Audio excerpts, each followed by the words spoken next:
All right. Randy, can you let me know when the numbers start slowing down and we can get started?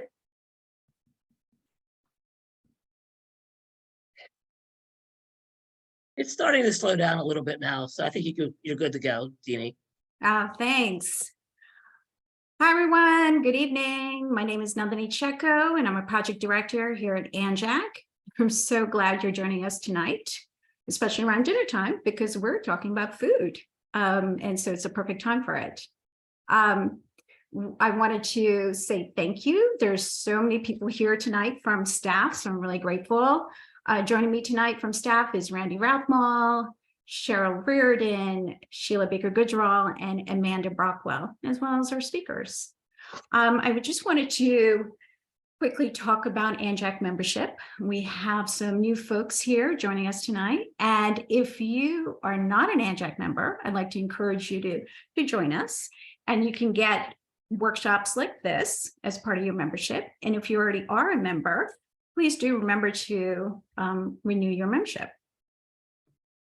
We also want to hear from you. So first of all, thank you for all that you do to support local environment. And clearly food waste is top of your mind. So that's certainly a topic that you folks are very interested in. But what else are you working on for 2023? So there's a member interest form, and we're going to just drop that link into the chat box. And if you can take a few minutes, we'd like to hear from you so we can figure out how else we can continue to support you. As far as introduction, I introduced myself, so that's good. We also have Jenny Snyder speaking tonight. She's the environmental director for Secaucus. And we have Don Farinu and Dolph Gertz. They're partners with the company One Compost Can. I'm so super excited to have these two fantastic speakers.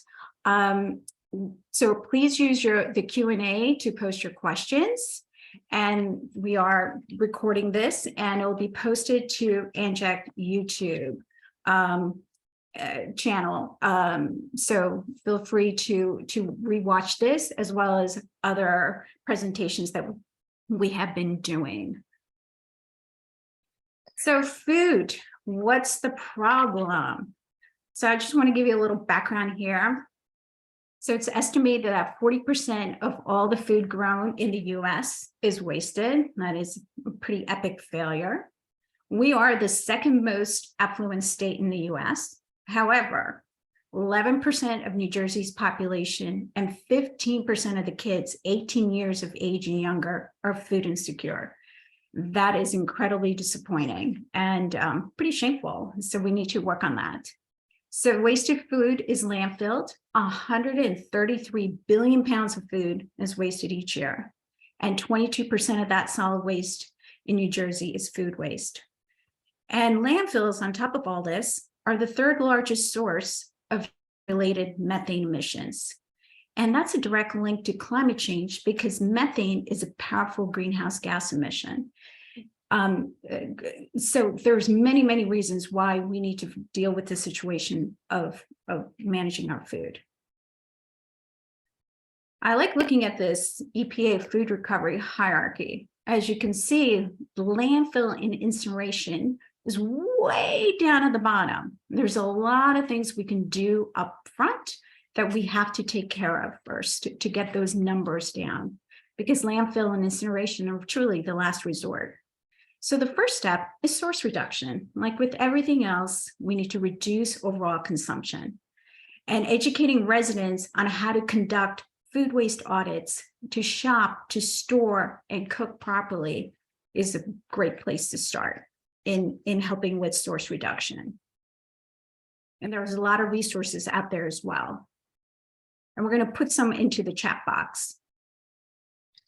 And as far as feeding hungry people, for decades, there's been a disconnect between food donation and food waste. So there's a lot of extra food that sometimes just gets thrown away, and it's not donated to the people that most desperately need it. And so there's an opportunity to do more with this. And there's actually some legislative action that's moving through the New Jersey legislature in closing that gap between food donation and food waste. And I'm going to be talking about that in a couple minutes. So the Good Samaritan law, if you guys are not familiar with it, this is what protects you when you make a donation of unused food. So you're protected from liability, but folks, let's use some common sense and care when we do make a donation for food. As far as food date labels, these are super confusing, right? It's sell by, best by, use by, freeze by. It is super, super confusing. And there's also some legislation to help clarify that that's moving through. But in addition, sometimes there is confusion because supermarkets want to move inventory, which is unfortunate. So I'm excited by the legislation because perhaps that can help to clarify what's happening with the food date label system. There is different counties that have fantastic information and resources that you can use to explain this to folks. And Middlesex County has it's a great guide in reference to that.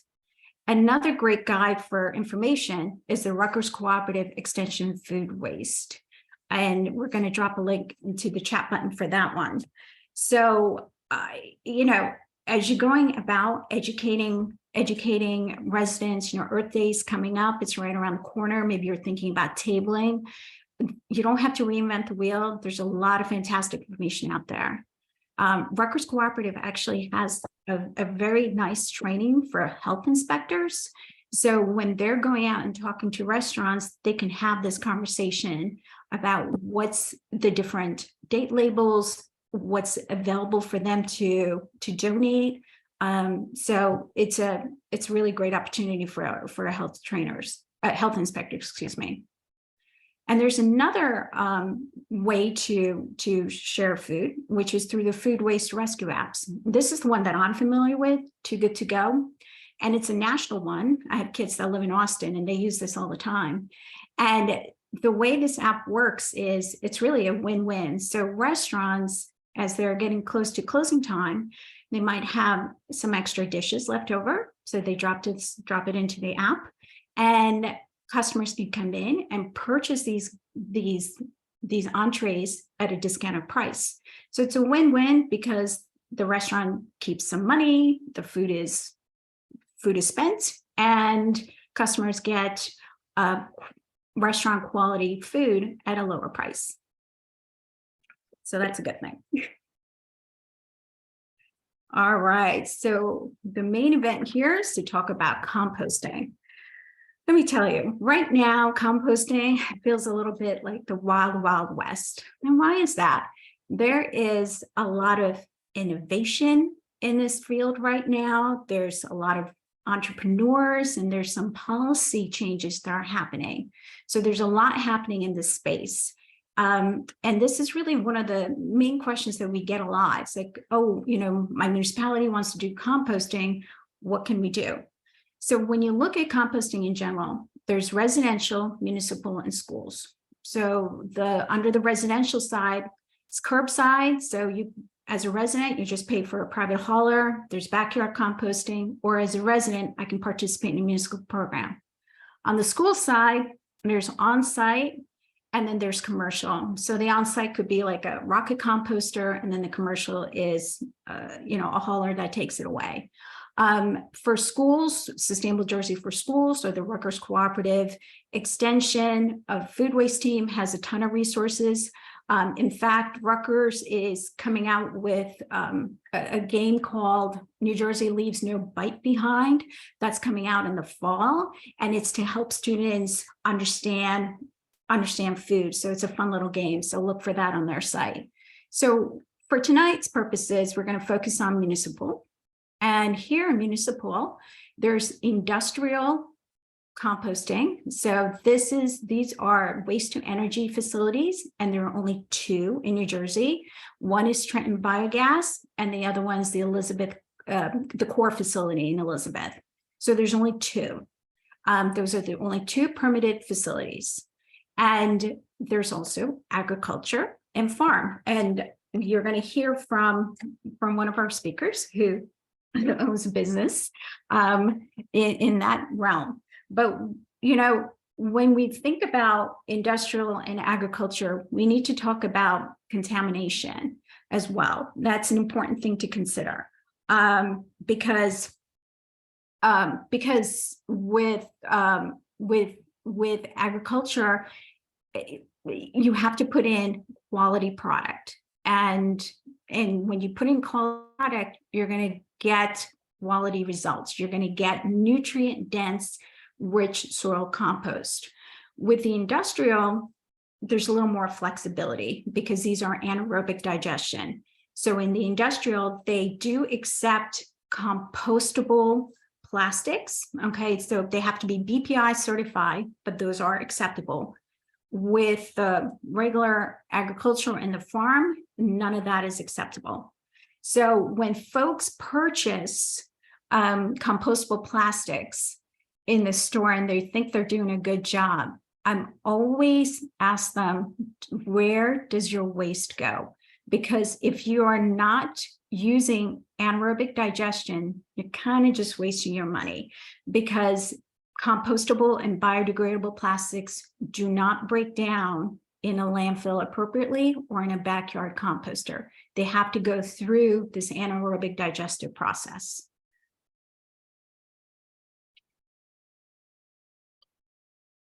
So this is so if you want to start municipal composting in your town, how do you start? Like with everything else, you have to identify a champion in your township council. That's number one. That's with all the projects. Along with your township council, maybe you want to identify somebody, maybe a DPW or a recycling coordinator that's also passionate, and that can be part of the team. How does the town want to reduce waste? There's diversion and composting. And Jenny's going to talk a little bit more about that distinction. So diversion is just really about how much waste are you taking away from landfills and incinerators. And composting is in reference to that nutrient-rich soil. And then you have to conduct a survey with educational materials to residents. And there's a lot of towns that have done that, from Secaucus to Princeton to Westfield. There's a lot of towns that have gone through conducting a survey, and we can get you that information as well. And this is where you're asking, why do you need to compost? What are you willing to do? How much are you willing to pay? Then you have to consider the township budget, staff time, compost bins, and then an RFP for haulers. So this next piece is drop-off locations. I am very excited to share. So a convenience center exemption is when, let's say that your residents, you run a program where the residents take the waste to a central location.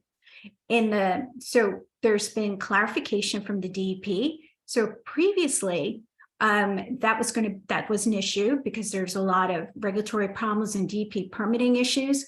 But now DEP has said that you don't need a permit. It's appropriate and totally fine to use a central convenience center. So that could be at the DPW yard, and you can drop that off and you don't need a permit. So that's really cool. So that's fantastic. So you also have to determine, after it's in the yard, where's it going to go next? So there's two industrial facilities. You can go to those two anaerobic industrial facilities, or you can go to a farm. And I recommend starting with a pilot program, just because it's a good way to see how this program is going to work in town and see what kind of interest you get. So the convenience center, this is an example here in Westfield, which is in Union County. So residents bring their food waste to this drop-off, and they use the microhaul green bucket to take it to the Elizabeth Core facility. There's certainly some regulations on how to maintain that yard and keep it clean and such, but that's an available option.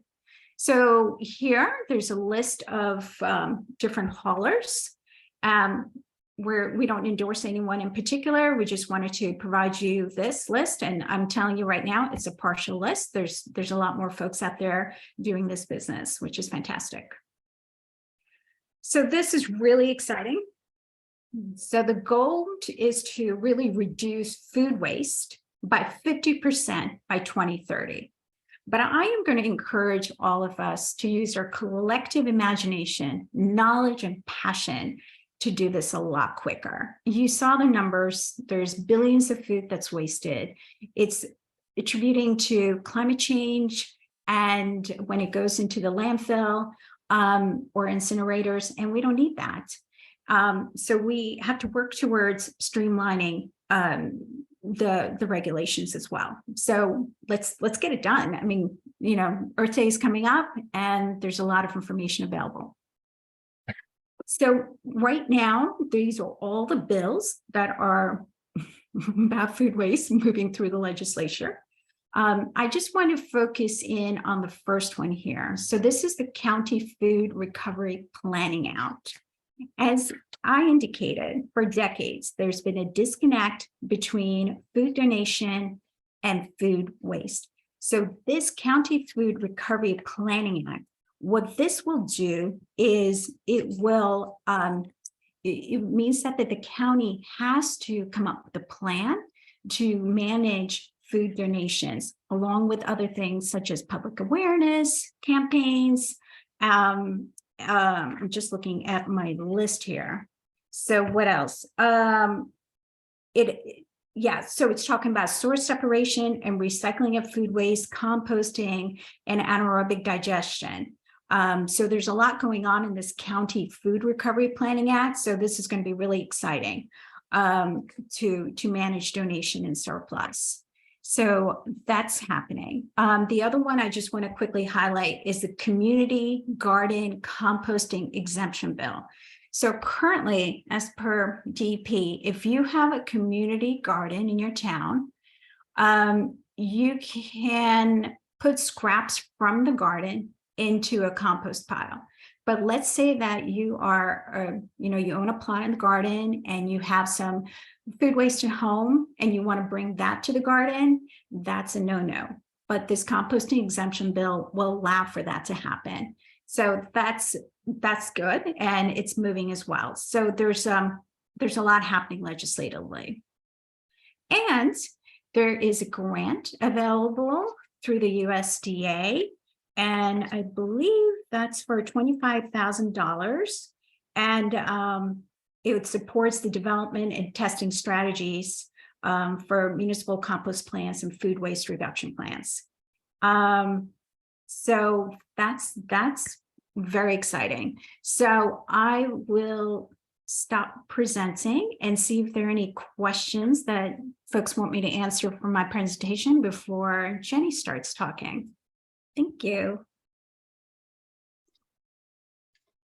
Jeannie, we have a couple questions that we could answer real quick. So Daniel is asking about the donation of venison. Do you know if that is donor protected as well? That is a very specific question. I don't know. Jenny, do you know, or Don? No, we'll have to get back to you. And that's sort of lumped in with a follow-up question about produce left over from CSAs. Mm-hmm. Can that also be donated, and to whom? Yes, I believe that can be donated, and that can go to your local food shelter and food pantry. Great. And then next question is, whose goal is it to reduce waste by 2030? Is this a federal, state, county, or an ANJAC goal? It's a federal goal and it's a state goal. It's a state goal. Great. And it's a goal that we've been working towards for quite a while. And some of the legislative action that's already happened is with large producers of food waste, like hospitals, supermarkets, prison facilities, large producers. They have to really help reduce their production. And where does their waste go? That's been part of the legislative activity.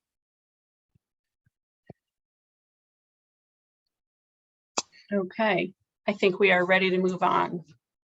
Okay, thanks. And I'm going to invite Jenny to share her screen. As I'm sharing my screen, I just put another link in the chat with Ample Harvest. Just hearing about the CSA program, it got me thinking, and this is a resource I've shared with our community gardeners that are interested in donating the excess food that they grow. So let's say you have too many tomatoes and your neighbors don't want them. There's food pantries that register that are able to accept perishables. So I will now share my presentation. So as Jeannie mentioned, I am the current environmental director for the town of Secaucus in Hudson County, New Jersey, and I'm happy to join here today. I'm coming from the perspective not only as the environmental director for the town of Secaucus, but also the recycling coordinator for the town of Secaucus. So one of the biggest priorities for Secaucus was to expand on our organics recycling. We currently promote grass cycling and leaving the leaves in the fall, but it was a long time goal for the environmental department that was started about 10 years ago by Mayor Ganelli and Amanda Neshawat, who's now the Deputy Director of Sustainability and Outreach for the Hudson County Improvement Authority. So we have a landing page. There's a longer link posted at the top of this screen capture, but our shortened link for residents is secaucusnj.gov/compost, so that residents who have backyards and the ability and interest to compost can have resources. And then we also were able to include information about Hudson County Improvement Authority's discounted backyard compost bins. I believe they're earth machines currently, and most counties do have a landing page for composting and similar programs to accept compost. And when we launched the compost drop-off program in June, we did so also on our website. And this is another screen capture with a short overview of a background and how it works for residents. And currently we have 5 drop spots, and I'm going to go into the specifics of how we started and why and what's allowed, but I can't continue without highlighting our compost vendor, Community Compost Company. They're based in the Hudson Valley of New York, but Jersey City and Hoboken were the real leaders on this in partnership with Community Compost Company. Secaucus followed in their footsteps. So I'm grateful for them taking the first step, especially as larger cities. As most of you know, Jersey City rivals Newark back and forth for having the highest population in New Jersey. Here in Secaucus, we have a population of about 20,000 residents. So our drop-off program is much smaller, but it's still important to make even a smaller impact. So Community Compost Company has more information about their residential, commercial and community drop spot opportunities, and they just expanded to a new location in Union City. I believe that's at a community garden. So when we first launched the program, we let all of our residents know on Facebook, and I wanted to highlight in the photo on the right. On the left is Hillary. She has been since day one the driver hauler here in Secaucus, Hoboken, and Jersey City. So she goes around every Friday to service our toters that are inside of these compost enclosures. For the pilot program, we decided to go with more affordable, I believe they're Suncast sheds, because they were much cheaper. Some really permanent, durable ones can be upwards of a couple $1,000s for 1 or 2 of them. So until we knew that it was successful and we wanted to enter into a permanent program approved by the Mayor and Council, we didn't invest too heavily on these bins. Something we're looking forward to improving upon is making our drop-off enclosures ADA accessible, because they currently are not, and to possibly move into a more smart compost system similar to New York City's that they launched just at the end of the de Blasio administration. It used to be Smart Compost NYC as a Logan, but since last summer, I believe the Department of Sanitation has operated the program completely in-house, especially within Queens. They have the most spots, and I shared that resource for the New York City Department of Sanitation with Deanie, so that should be in the follow-up resources with everyone. And then on the right-hand side of this photo is Andrea. Andrea Rodriguez. She is on this call as well, and she is the program director for Community Compost Company and has helped us lead our outreach efforts, because just because you have a program doesn't mean that every resident will want to participate. It's completely voluntary. And I forgot to mention a very important fact. We have paid for the pilot and current program all through our recycling tonnage grant fund. Because I'll go into this later, food waste recycling initiatives are an allowable grant expense. As Deanie mentioned, we started with an interest survey. The interest survey actually was rolled out by my predecessor, Amanda Neshua and Lynn Kramer.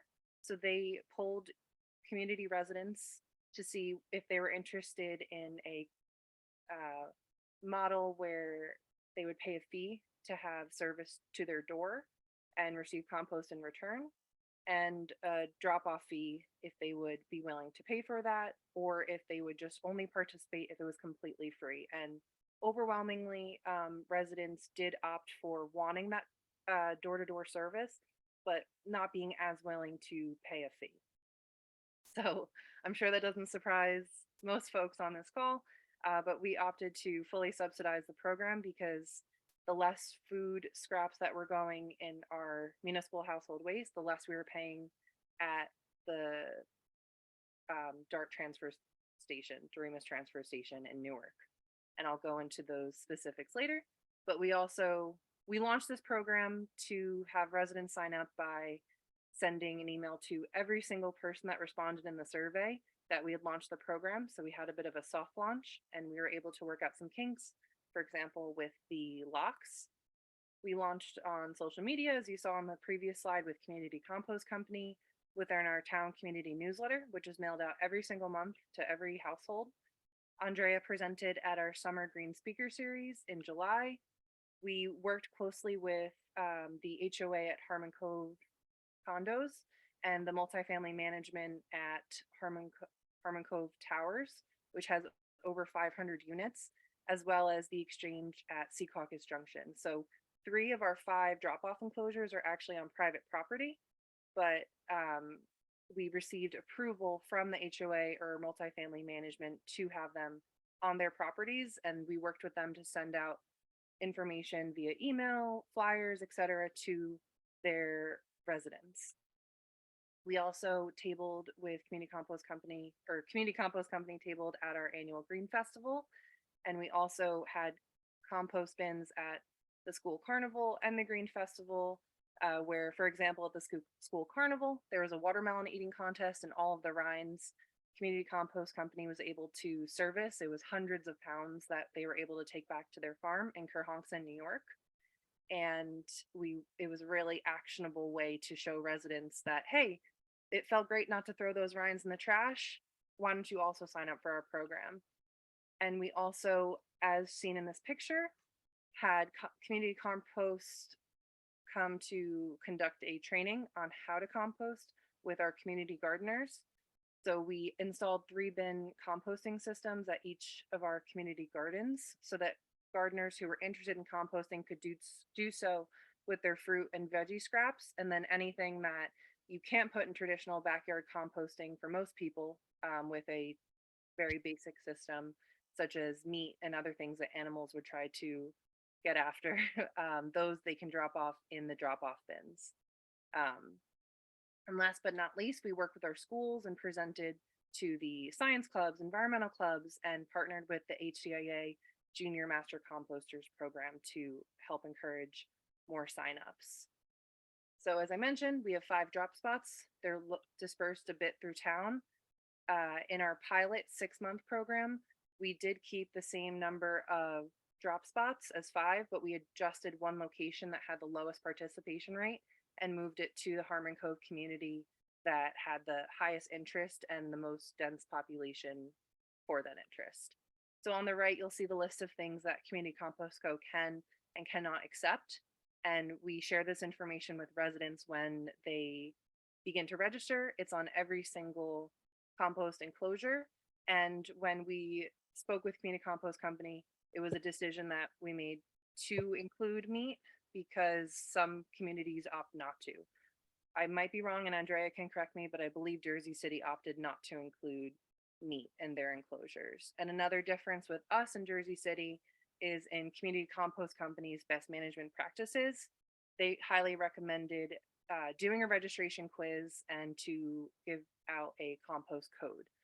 Because we opted to do so, they've told us that we have the lowest contamination rate, which we're really proud of, because when Hillary services say the exchange at Secaucus Junction, she can send a photo showing that there's compostable plastics that aren't allowed in the bin, and then we can send that photo in real time out to every single registered composter within the exchange community. We have different codes for each compost bin drop off location. So this is a screen capture of the first 2 pages of the quiz. So we collect their emails, first and last name, and then we go through the basic steps of how the program works. And myself and or my coworker individually review all of their answers and give personalized feedback, encouragement, and are there for any questions they might have. Most people review it and answer the correct answer, but we let them know if it's incorrect, such as the 12% of folks that weren't positive if compostable plastics could be allowed. And then what we do is explain why that is. So this is an example of an email to a resident page who registered, and we let her know that compostable plastics are not accepted because our compost vendor is certified to sell their compost to organic farms and therefore cannot accept compostable plastics. So this means that the finished product that Community Compost Company creates from the food scraps that we give them ends up on farms and even in our own community gardens and gets recycled back into the earth and gives the full benefits of composting as opposed to just energy generation or creating sludge, for example. So we also applied in 2021 after the launch of our successful program for the food waste action with Sustainable Jersey. So I'm assuming a lot of folks on this Zoom meeting are also registered with Sustainable Jersey and would love to know that there's a food waste action. And one of my favorite features on the Sustainable Jersey website is you can search every town within the state of New Jersey that has completed and been awarded points for a specific action. So on the left here, you'll see that we're one of the silver dots along with Hoboken and Jersey City. Woodbridge is always the gold star. And we have a very detailed narrative about our composting program posted on here, but you can also check out other communities that have already implemented a food waste program. A reason why this program is so important to us is because the Hudson County Solid Waste Management Plan calls for our household waste in Secaucus to go all the way to Ohio, over 400 miles away, which is pretty astounding. So I have had some residents ask me, well, aren't our food scraps being driven about 90 miles north to Kerhonkson, New York? And I say, yes, that is true, but it pales in comparison to being sent all the way to another community in Ohio. And just this year, as of January 1st of 2023, for Hudson County, at least, the current rate per ton is $112.85, and that's inclusive of the recycling charge. So if you were curious about our metrics for our program thus far, in our 6-month pilot, we were able to divert about 4 tons. In 2020, after a full year, we increased to 12 tons, and the cumulative total is almost 20 tons as of last Friday's pickup. And we have almost 300 residents registered. So we're very proud about that. But of course, our goal is to continue increasing participation and potentially drop spots if there's more interest every year. We also have a great dashboard from Community Compost Company where we see the exact time it was serviced and the weight of the toter. So when some communities, like say Harmon Cove Tower, is down to 40 pounds, maybe it's time to do some outreach, direct outreach to the Harmon Cove Towers community with a reminder flyer or encouraging them and letting them know that we're here to help if they have any questions. And Community Compost Company also has this great EPA greenhouse gas equivalency calculator. So these are some great reminders that I send to residents when they participate as a thank you for continuing to participate, because especially in the summer, I will admit it can be a little smelly when you open the toter during the middle of a heat wave. But we opted for this summer based on that experience to increase the frequency of our pickups. And we also were shared with Community Compost Company shared some best management practices such as layering with wood chips. So that's a big difference of our program and why we explain to residents why it's necessary to only drop with paper bags or reusable compost bins to dump in the toter, because that's how Community Compost Company is able to keep their finished product organic and allowed to be applied to farms. And that's really important to us and is a main goal for Secaucus. And we really just keep trying to hone in on that education. For example, just this past December, Councilman John Gerbasio, who's our champion for composting, and my coworker and I visited their farm and highlighted it in the community newsletter for January to explain how they compost and why it's important, and encouraging folks to join if they haven't yet. So some key takeaways, and I'm sorry, I know I ran through all that very quickly, and I'm sure I probably missed some key parts, but I encourage everyone, if you're considering starting a program, as Deanie said, to look into where your end destination is for municipal solid waste. It's a really key factor in encouraging people to sign up, especially, and to promote to the mayor and council the cost savings associated with it, not just for our environment, but for municipal budgets. And to really consider, after the first step of food waste diversion, are you most passionate about composting, feeding animals, or generating energy? So for us in Secaucus, we really wanted the fullest sustainability benefits of composting. So that's why it was important to us to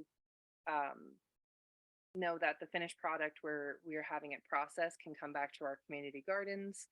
And questions to ask your haulers, I recommend, are where are scraps going, how are they processed, and what is the final application? Because something I learned during my recycling certification course with Rutgers to become a CRP is that some applications of food scraps end up being only allowed to be used roadside or as landfill cover. So one of my favorite instructors I wanted to shout out is Virginia Lamb from Groundwork Education and Consulting within that course. And anyone is welcome to take the Rutgers courses, but it is more so geared towards municipal officials. But they do encourage elected representatives, and I'm sure environmental commissioners, if you're interested in learning more, could also register, and you can utilize the recycling tonnage grant to pay for your course. And I just wanted to emphasize again that the 2022 Municipal Tonnage Grant Guide continues to allow food waste recycling initiatives as an allowable grant expense. And the DEP also increased, sorry, my screen's a bit covered here, the material ID and the fund associated to it. So I think that's everything that I wanted to share.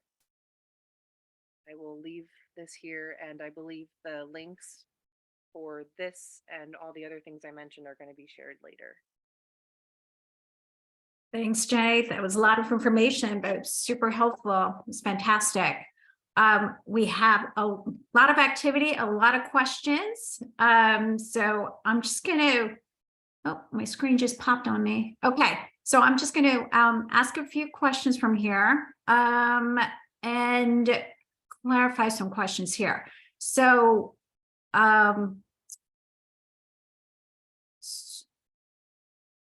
okay, there was a question about wood chips. Do you accept wood chips?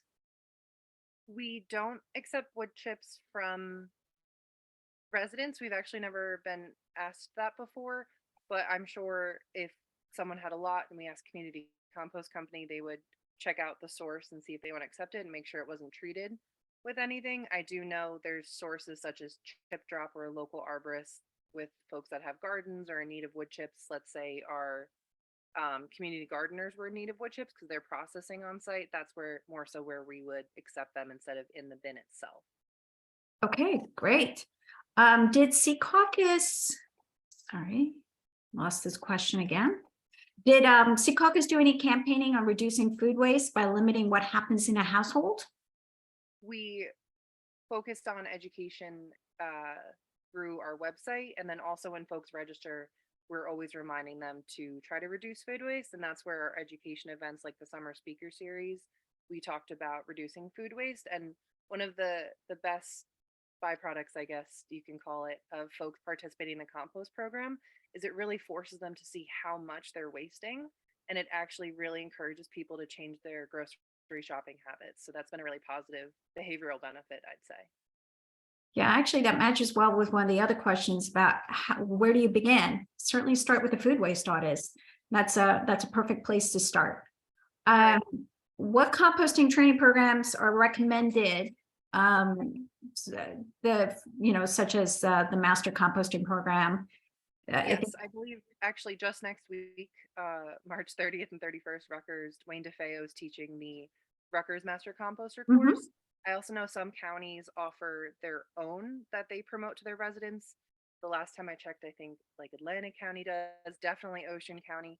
But I would check out your county website as a starting point, and your the county solid waste management plan, and ask your recycling coordinators. I think those would be some really great folks to start with.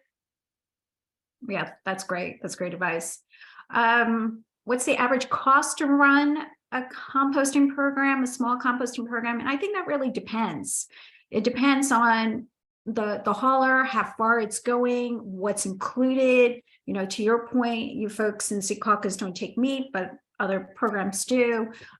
So it varies. Right. So for us, I'd say what would increase the cost would be if we wanted to have our bin serviced more frequently and if we added additional spots, because they're quite literally having to drive to each location and service it. But I know other communities have completely different models, such as Ridgewood and Westfield. So I would highly recommend checking out the Sustainable Jersey Food Waste Action that I mentioned and compare what other communities do. I believe Ridgewood, and please someone correct me if I'm wrong on here. If someone from Ridgewood is here, please jump in. They have folks register, weigh themselves and bring it to their DPW, and then on a regular truck route for Trenton Biogas, I might be wrong, they pick it up on their route and bring it down to their facility. And Westfield is picked up by Green Bucket and brought By to Green Bucket Core. and goes to Core, right? So there, the residents take it to that convenience yard in the DPW, Right. and then it's processed that way. And Java's Compost also has public drop spots in Essex County, and also works with residents. And someone had shared a link to Litterless earlier. There's a lot of smaller haulers where residents can register individually. But just to emphasize, it really does depend if you're going to have drop spots, if you're going to pay for your enclosures, or if you rent them. Big Belly is still testing out their pilot enclosures where you could potentially rent them, the ones that they launched in New York City. So there's a lot more coming soon, I would say, that would help improve these programs. But Right.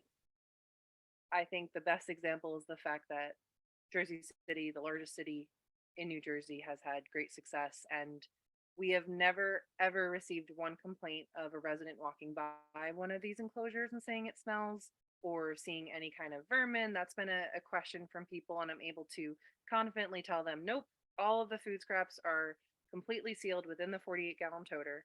and then the shed is closed and locked, and there's nothing coming out of it, and we haven't had any issues. It's just if someone within the program opens it, but a way to combat folks that might be more averse to that experience in the summer. We let them know exactly what day, so Fridays and Friday mornings, that the bin is serviced and swap with a new one. So we encourage those folks to visit it when it's fairly empty and new, Friday afternoon, Friday evening, or Saturday morning. Got it. Thanks, Jenny. I know there are more questions and comments in the Q&A, which we'll get to, but I want to first want to hear from Don and Dolphin and learn from their experience. So take it away. Thank you. I'll kick off a little bit with a little overview of our business model, and then hand it over to Dolph to talk a bit more about kind of our composting methods and some of our experiences in working with municipalities and schools. So just by, I guess, introduction, my name is Don Ferno. I guess it was about a year ago that Dolph and I kind of came together as part of me purchasing a farm out in Hopewell, and him starting a composting business. We decided to join forces and together work to do a couple things. One, restore this farm, this 100-acre farm that was purchased, implement regenerative farming practices in the near future, as well as a commercially viable composting program, and by doing so, bringing kind of these two brands, our compost brand and our farm brand, together, hope to create a blueprint for others to be able to leverage when we're able to kind of write our success story down on paper. Look, we're motivated to improve the environment and reduce climate change, and we think both through the practices of composting and the simple habit of composting as being an ideal way of doing so, and also the implementing or deriving the benefits of regenerative farming. Together, the two brands, one compost can and the farm groundswell reformative, create this classic loop cycle of the waste of one becomes input of the other, and so that's kind of how we are bringing those two brands together. And as we offer a service and a solution to residents who really want kind of an Amazon Prime model to kind of composting, having someone come and pick up their compost waste, we're also there to market our farm products as well. Therefore, we're having this whole circular farm to table offering and table to farm kind of solution on the compost side. A little bit more about where we are or about the business itself. We're located in Mercer County, and we basically have a service in and around 30 or so miles from our farm just outside of Lambertville. Some of our main areas where we are the communities that we currently serve are in Lambertville, Hopewell, Pennington, Princeton, got the East-West Windsor. We go down into Bordentown and the Robbinsville area, just to name a few. One of the ways we, or at least kind of go to market and pitch, is that we're looking to save our planet one compost can at a time. Thus the name One Compost Can.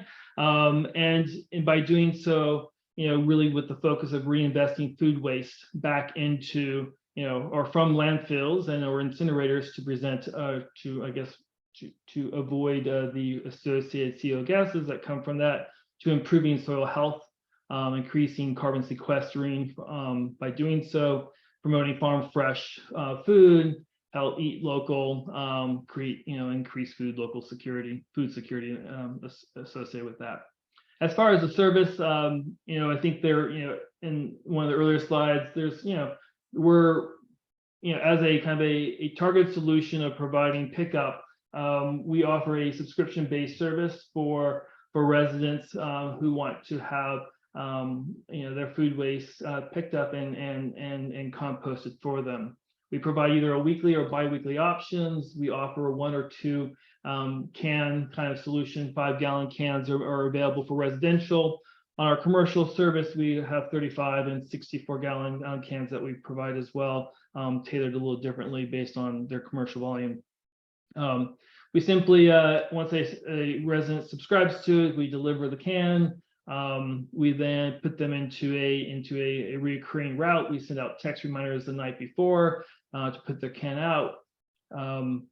We drop our routes into kind of route optimization software to ensure that we're as efficient as possible as we go and pick up the cans. We then, for each location, we pick up that can and replace it with a clean can to prevent spills and any other messes that might otherwise occur. We weigh that can and then we take that back to farm for processing. And we'll talk a bit more about that in just a moment. In addition to at least the service of having the can swap service on a weekly or bi-weekly basis, we also commit to providing free compost back based on the plan they subscribe to on an annual basis. And we also commit to planting one tree for every 10 cans that we service as well on our residential offering. Primarily, we are focused on the pickup service, but recently we've been looking into the drop-off. It was interesting to hear from Jennifer on some of the drop-off location sites that they've been able to do. We had some challenges in working through legal issues and concerns around using private property even if an organization wanted to host a site. So, but what has worked for us right now is that we do offer a drop-off option at a farmer's market. So we're currently at the West Windsor Farmers Market, and we've been by actually going to the market or they're receiving people to sign up for a drop-off option. Basically, they get a can, they bring the can back, they swap their can, and they go shop. So we kind of a swap and shop type of thing. So in a nutshell, that's a little bit about kind of at least the business model where the compost solution, the compost can and the farm kind of work together. So we have the engaging the customers for picking up food waste.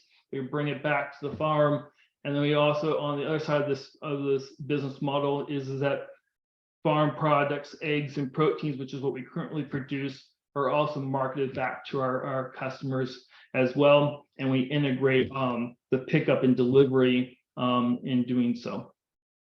So with that, I'll invite Dolph to talk a bit more about the composting process specifically, and then talk a bit about the engagement with municipalities and schools. Am I on? You on? Yes. So as Don was saying, the importance to us and what we learned from municipalities was spillage.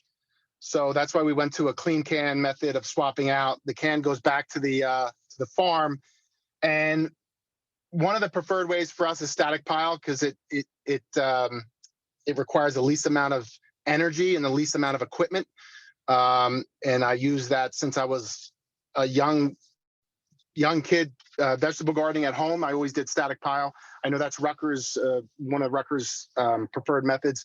The other method that we use is my son, as part of the farm, is in charge of the animals. So he has probably close to anywhere from 80 to 100 pigs, depending on who's coming and who's going. So a lot of the food, depending on where it comes from, depending on what it is, gets fed directly to pigs or chickens. They're kind of mixed. Some of it has to get cooked based on New Jersey Ag's regulations. But we found, and if you think about it, if I do static pile, it takes me 8 to 12 months to produce pretty good compost. If I feed it to a pig, it comes out the other end in less than 24 hours. So one of the other things about feeding it to hogs is it never really gets to rot, which is where methane is produced. So the vegetable waste goes to them. They eat it. They do a very good job of eating a lot of it. It supplements their diet. And then the biomass, which was a concern of how we're going to handle so much biomass, the biomass is then created in pork, and that then leaves the farm as a product that we sell to other consumers. So we found feeding animals is one of the best ways to move that material. About 500 laying hens right now are feeding solely on vegetable waste. And we haven't seen a major drop off in egg production. Obviously in the winter we did, but not too much so far. So as it warms up, we're getting more and more egg production. The yolks are bright orange. The shells are really hard. and we prize that we can deliver fresh eggs within 2 to 3 days. That's how old the eggs are that we usually deliver either to restaurants or supermarkets or residential. I don't know. I think it's probably the best method to move a lot of produce in a very quick period of time. We work with animals in their behavior to best.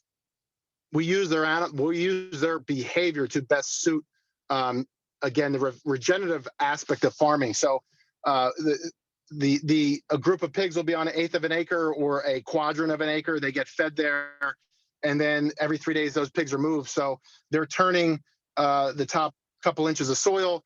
They're moving that material, that food that's offered to them. They're moving that into that space. Then they get moved to the next space, and then we do some regenerative work behind them, like planting, typical meadow grass and stuff like that to regenerate our farm. The farm right now has very little organic matter on it because it's been corn or soy for the last 20 plus years. So we feel like using animals with their basic behaviors in the way they want to live on the land it's a win-win for moving food, using wasted food or surplus, and then turning that into a product, whether that's pork or chicken eggs. So that's kind of the sum for us. We do experience some waste, some plastics and stuff. We generally hand pick that out as it's coming off the truck as best we can. So we get one look at it coming out of the bucket. We get another look at it when it's in the machine's bucket when we move it, and then we'll get a third look at it once it's dumped or when it's offered to the hogs. So there's always going to be some. We find that the schools typically are the worst. I think there needs to be a little bit more education with schools. The 2 or 3 schools that we pick up are typically filled with a lot of uncompostable waste. But we're working on that. I think there's an educational piece that has to be driven home a little bit harder with kids and what goes into a composting bucket and what doesn't. And I think some of it's just laziness. Some of it's the inability to take a few extra minutes or a few extra seconds to separate some of those things. But again, at the farm, it comes off. We go through it once, we go through it twice, and then the third time. And then once the pigs move, we'll go through that field and sort it out one more time before we're going to overplant. Some of the things that we're toying with in the future is vermicomposting. I know that's a very popular thing. The employment of worms, and then something I'd like to really look at hard in the fall or maybe late summer is black soldier fly, and use that black soldier fly as another source for chicken food to reduce some of the costs on feeding animals. I don't know if you're familiar with that, but if you YouTube BSF or black soldier fly, you'll see that it's employed in other parts of the world, and it's a fairly harmless insect that can convert carbohydrates into fat and protein very well, and they're voracious eaters. Same with earthworms or with red wigglers. So those are the things that we're looking at in the future. Is again deploying animals and their natural behavior to offset the food waste that we're bringing in, and to bring that then through their own stomach processes is to then deploy the waste product onto the field as a manure, and then use that to build up our organic matter. So that's about everything. I mean, our biggest hurdle with municipalities and with schools is 1, budgetary issues. 2, as you touched earlier, you have to find your compost champion. So getting through the weeds a little bit on who's in charge, who makes the decisions, who can push the agenda forward. Again, getting into schools, we're working with typically now, we want to really start with just elementary schools to get to a younger audience, to see if we can get to them. So by the time they move up through the middle school into the high school, they're already been programmed on how to recycle, what gets separated, what doesn't get separated.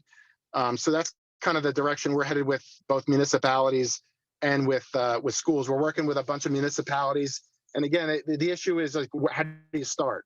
And we've offered pilot programs. It's just a matter of getting the green team and the EC to talk to each other, getting the mayor involved and some of the decision makers involved, and then getting them to then have an educated launch. So maybe Anjak can help with some of my green team people that are in some of the towns that we're working with that are kind of stumbling along and trying to figure out how to get this thing going, because everybody wants to do it. Everybody thinks it's a great idea, but then it's like, okay, they throw their hands up and how do we start? So that's kind of, we're trying to find a proven way to get a pilot off the most easy way to give a group of people at a township a packet to say, this is how we start, and then create a pilot. So that's kind of where we're at. Is there any, I guess, questions, or did I miss anything, or is there anything that we didn't cover? That was great. Yeah, unfortunately, Jenny gave us a lot of great ideas on how to get started. So that's fantastic. No, that was great. Thank you both. Yes, we do have some questions that came in that were specific for you. Some of them were answered while you guys were talking. So I'm just gonna jump in here. At the farmer's market, is there a charge to drop off the waste? Yes, there is. There is? Okay. Yeah. So yeah, we set them up as a subscriber like we do as a pickup. It's a different price structure. Okay. And then are PFAs a concern? How do you handle contamination? Well, like I said, it's the first look. So when I open up a bit, so right now on my truck that I'm sitting in, I have probably 60 so buckets. So my first look tomorrow morning is, as I'm dumping those into the skid steer bucket, sorry, my lights went off, is to go through it and see if I see anything visual. Then it goes into the skid steer bucket. I look at it again. Then I bring it into the field where the animals are. I look at it a third time. Will I miss something? Probably. The residential tends to be really, really clean. Restaurants from the back kitchen tend to be really clean. Restaurants from the front tend to have wine glasses and forks and knives. And my son has his own silverware set from God knows how many different restaurants. So not always keen on picking up from the busser side, because the bussers, all it is about restaurants is speed. Clean the plate, get it into the washer. So to ask a busser to then separate a little bit is a challenge. Each kitchen at each restaurant is a challenge. So there's a little bit of an education piece on our side that we have to get them to understand. It usually takes about a month for a restaurant to really get fluid in what goes in, what doesn't go in. And then again, once we see it on the ground and the pigs are going through it or the chickens are going through it, we have that third or fourth time to then go through and try to pull out anything that's not supposed to be there. We're really lucky. We have really, really, really friendly pigs. So I can be in amongst about 30 pigs that are anywhere from 500 to 600 to 300 pounds without a major concern of being part of their diet. So we've gotten lucky with what we've raised and how friendly they are. And I can be in right with them going through what they're eating, and it's not usually an issue. That's great. Thanks. Don, a question for you. Is your facility New Jersey certified? And, that's a tricky question. There are only 2 permitted facilities in New Jersey. Which are and we have, if you can keep me straight on this, so we got 2. We have a DEP permit that allows us to bring farm stock waste and do composting. We also have the ability to the permit to feed our hogs and so forth. So yeah, we have some exemptions from the DEP. Like we can bring in leaves, we can bring in wood chips for that carbon offset. The clincher for us is when New Jersey Ag, we were presented with that, where we could then feed that food directly to hogs. And because we have hogs, and obviously one of the biggest expenses of raising pork is the feed conversion, right? How much food we have to buy in. So now we're bringing that food in and actually feeding these animals, and they're loving it, right? And they're getting a more diverse palette of what they would normally eat. Obviously, pigs eat pretty much anything. So yeah, so we're not a Class C facility. We don't have the right to create certain products or sell certain products. We have a DEP license to compost farm food stocks. Getting the DEP and New Jersey Ag to talk to each other with definitions that mirror each other was a little bit of a trick, or it's not there yet.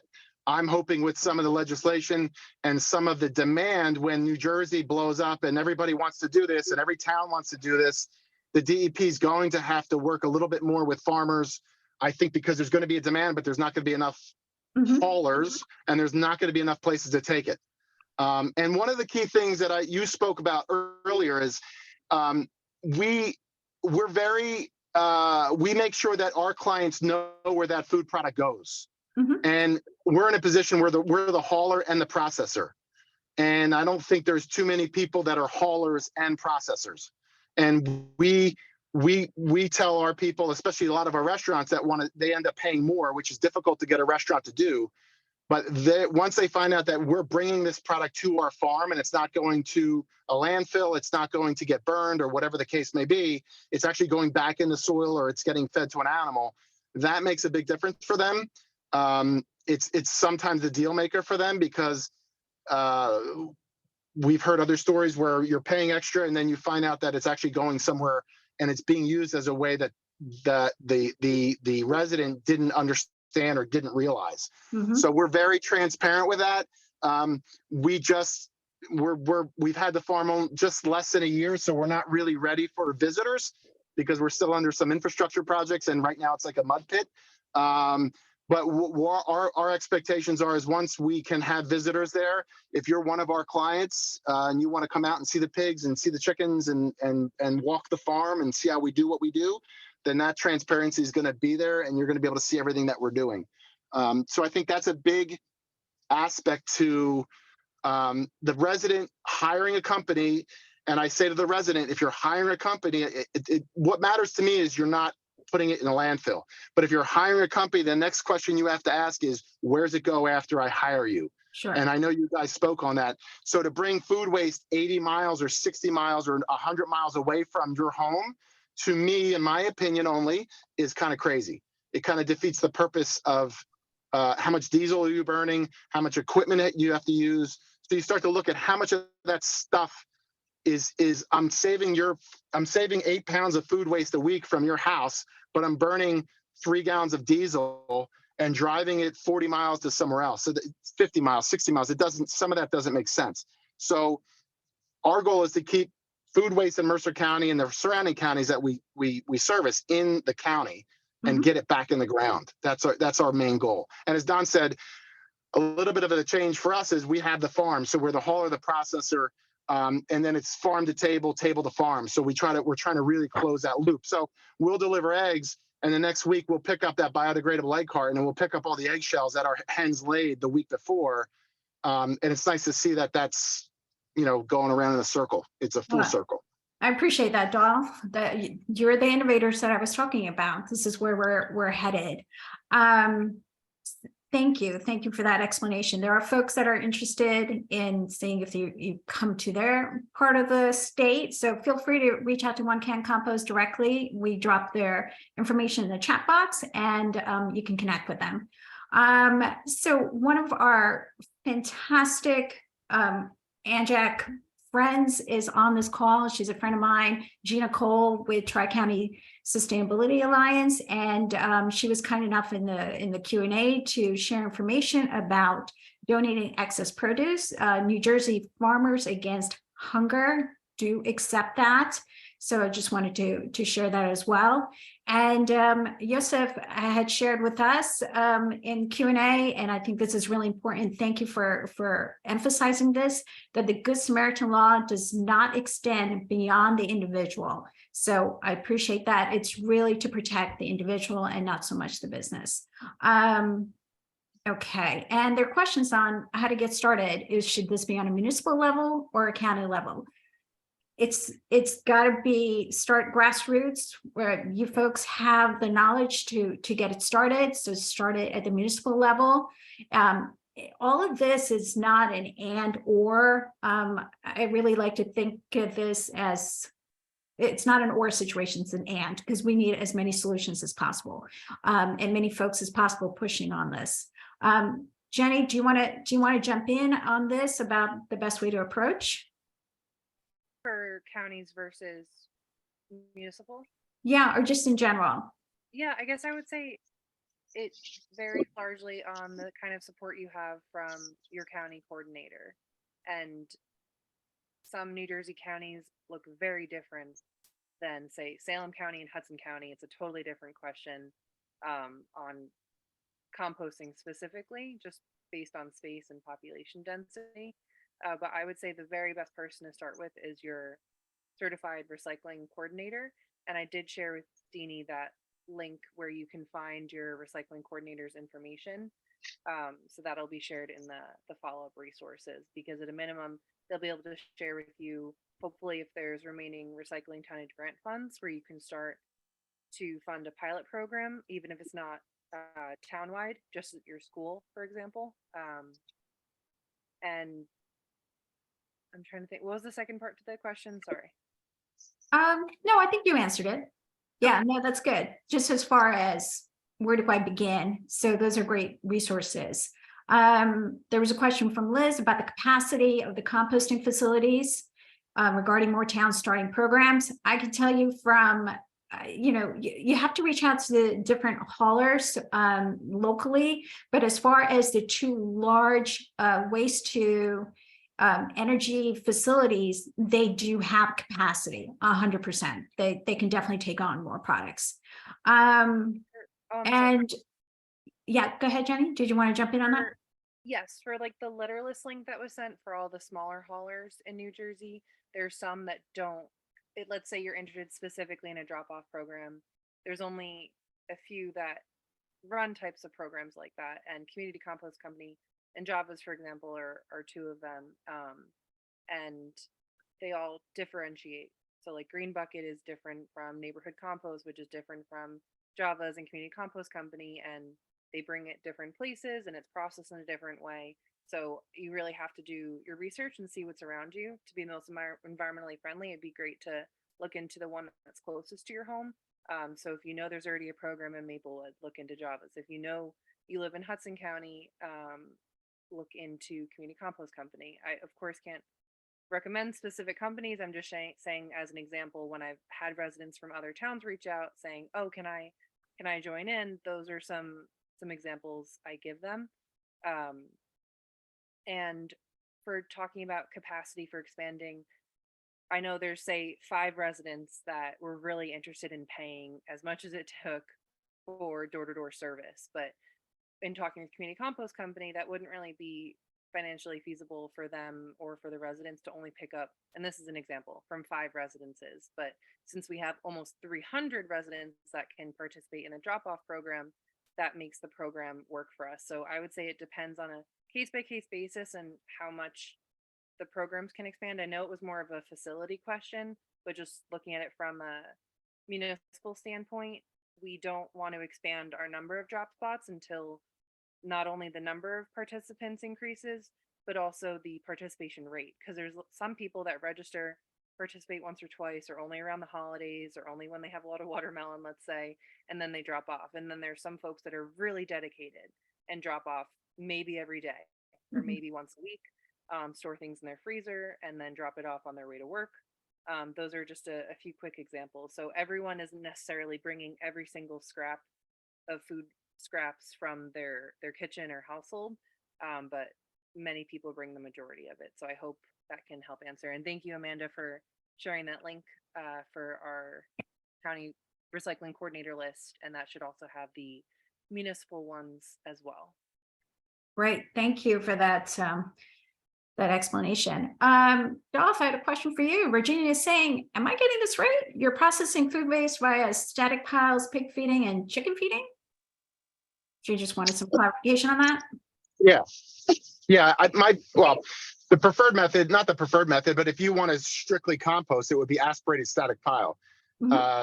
Because we have a farm and we have hogs, and in New Jersey, it's legal and it's safe to feed hogs restaurant waste, food waste. Some of it, again, has to be cooked, which we have set up to do so. We feed them, and we feed chickens. I mean, think about it. They eat it, and then they deposit their stuff in your field. And manure, whether it's chicken manure, hog manure, or cow manure, not that we feed cows. Manure is the best way to bring organic matter back into a field that has less than, Don had over 100 soil samples done in our fields, and there's less than 1% organic matter. So if you go down that hole and you 1 inch of organic matter in an acre, you'd be amazed at how much rainwater that capacity will hold. So our goal is to bring back as much organic matter in our field, and the best way to do that is through animals. So again, farm to table, table to farm, that whole circular thing, feeding it to hogs, it's vegetable waste. They love it. I'm telling you, if I fed 500 to 600 pounds of vegetable waste, it would be gone in literally 20 minutes. So converting that waste into edible food, whether it's eggs or pork, it seems like a fit to me. It seems like a win-win. Yeah, that's what we do. Yep. Great. Excellent. Amanda, are there any other questions that people are dying to get answered tonight? If not, we will wrap it up for the evening and people can go eat. Yeah, I think you did good job covering the majority of them. We also put a reminder in the chat that if someone has a question that was not answered, please feel free to email us at info@anjac.org, and we will certainly get back to you or connect you with one of the speakers that can help you. Yes. So many thanks to Don and Dolph and Jenny. We really appreciate it. On a personal note, Jenny is moving away from Secaucus and taking in a new role. And I have learned so much from you personally, and I really appreciate you. And I wish you all the best in your new role. So thank you so much. Thank you all so much. Have a good evening. Thank you. Thank you. Thank you all. Thank you. All the best. Thanks. Thanks. Good night. Good night. All right.